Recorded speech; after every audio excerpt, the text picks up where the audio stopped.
আজকে যে একটা পরিবেশ খুব ভালো হয়ে গেছে, বেহেশত হয়ে গেছে আমি বলবো না, তবে নিঃশ্বাস টানা যায়। সরকারের সময় এখনো সমালোচনা করা এবং শোনার মতো হয় নাই। 1 মাস সময় গেছে। আমি এখনো আমলাতন্ত্র সম্পর্কে কোনো ধরনের কঠিন সমালোচনায় যাব না। তাদের অনেকেরই স্বভাব পরিবর্তন হয় নাই। 3টা গ্রুপের শক্তির মহড়া চলছে, আমি এটা বলবো না। 3টা গ্রুপের অবস্থান চলছে, প্রশাসনিক 3টা গ্রুপ।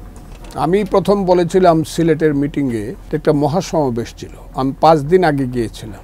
হাসিনা সরকার, পুলিশ, বিজিবি সব বাধা দিচ্ছিল সিরিয়াসলি কেউ যাতে মাদ্রাসা মাঠে সিলেটের শহরে আসতে না পারে। তো নৌকা বন্ধ, ট্রলার বন্ধ, গাড়ি ঘোড়া তো সব বন্ধ, বাস বন্ধ, মানুষকে অ্যারেস্ট করছে শত শত। তারপরে হেঁটে হেঁটে মানুষ সুনামগঞ্জ থেকে পথ দিছে, 60 মাইল হাইটে সিলেটে আসছে। পাটক্ষেতের ভিতর দিয়ে আসছে, ধান ক্ষেতের ভিতর দিয়ে আসছে, ডেঙ্গি নৌকা বাইরে আসছে হাতে বইটা নিয়ে, গুণ টাইনে আসছে। আমি তখন বলছিলাম এটা হইল দ্বিতীয় মুক্তিযুদ্ধ চলছে। প্রথম মুক্তিযুদ্ধ 1971 সনের 25শে মার্চ থেকে 16ই ডিসেম্বর পর্যন্ত মুক্তিযুদ্ধের পিরিয়ড। এটা হলো দ্বিতীয় মুক্তিযুদ্ধের পিরিয়ড চলছে। এখনও আমি মনে করি আমরা যে রাজনৈতিক দলগুলো যে আন্দোলনটা শুরু করেছিলাম, হাসিনা বিরোধী আন্দোলন 2014 সন, 2018 সন এবং সবশেষে 28শে অক্টোবর 2023 সন, এই আন্দোলনের একটা পরিণতি হয়েছে 5ই আগস্ট 2024 সন। যে পরিণতিটা রাজনৈতিক দলগুলো ওইভাবে দিতে পারে নাই, তারা ছিল সহায়তাকারীর ভূমিকায়, কিন্তু ছাত্র জনতা তাদের জীবন দিয়ে সব কিছু উজাড় করে, রক্ত দিয়ে, মায়ের বুক খালি করে আজকে যে একটা পরিবেশ খুব ভালো হয়ে গেছে, বেহেশত হয়ে গেছে আমি বলবো না, তবে নিঃশ্বাস টানা যায়। ঘুম থেকে উঠে নিঃশ্বাস টানা যায়। ঘুম থেকে উঠেই চিন্তা করা যায় আমি কারো দ্বারা অপমানিত হব না। ঘুম থেকে উঠেই চিন্তা করা যায় শক্তিমানদের দ্বারা আমি কোনো গায়েবী মামলার আসামি হব না। আমি নিশ্চিন্তে রাস্তা দিয়ে হাঁটতে পারবো। অন্যায় না করলে আমার বিরুদ্ধে কোনো ধরনের অত্যাচার হবে না। এই জায়গাটা মোটামুটিভাবে এখন এসে গেছে, কনফার্ম হয়েছে। কাজেই আমি বলবো যে বাংলাদেশটা এখন স্বস্তির নিঃশ্বাস ফেলার মতো একটা অবস্থা হয়েছে। যদিও যে কারণে মানুষ রক্ত দিছে, জীবন দিছে, সেটা বেশ দূরে এবং সেই পথে সরকার অনেকটা আগাচ্ছে, আবার অনেকটা ধীর গতিতে আগাচ্ছে। সরকারের সময় এখনো সমালোচনা করা এবং শোনার মতো হয় নাই। 1 মাস সময় গেছে, মাত্র 1 মাস 2 দিন।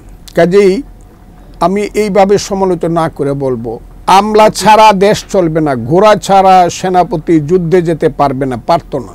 ঘোড়া হইল একটা সেনাপতির যুদ্ধে যাওয়ার প্রধান অস্ত্র, আর সরকারের প্রধান অস্ত্র হইল আমলা। সেই আমলারা কিন্তু হাসিনা আমলে যারা ছিলেন তারাই অনেকেই সব জায়গাতে, একদম থানা থেকে ধরে সিনিয়র সেক্রেটারি, এসি থেকে ধরে অ্যাসিস্ট্যান্ট সেক্রেটারি, সিনিয়রসে সবাই তারাই বসে আছে। 2-4 জন বদল টদল হয়েছে।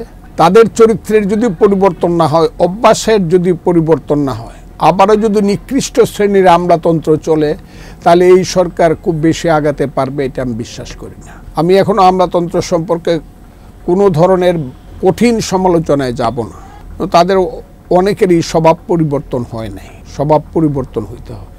এখন এই দেশে আমার দৃষ্টিতে 3টা গ্রুপের ফিল্ডে, 3টা গ্রুপের শক্তির মহড়া চলছে, আমি এটা বলবো না। 3টা গ্রুপের অবস্থান চলছে, প্রশাসনিক 3টা গ্রুপ।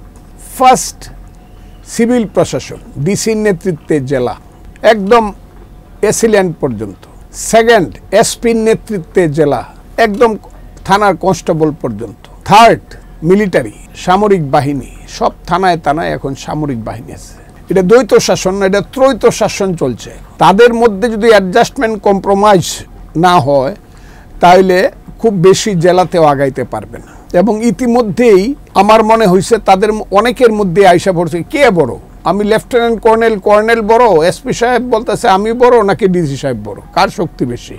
এবং আমার কাছে মনে হয়েছে কেহ কারে নাহি জিনে সমানে সমান। যার যার পাওয়ার দেখাইলে হবে না। দেশটাকে সামনে রেখে সবাই সম্মিলিত ক্ষমতা প্রয়োগ করতে হবে এবং দায়িত্ব নিতে হবে। কিন্তু এইটা অনেকটা প্রবলেম রয়ে গেছে।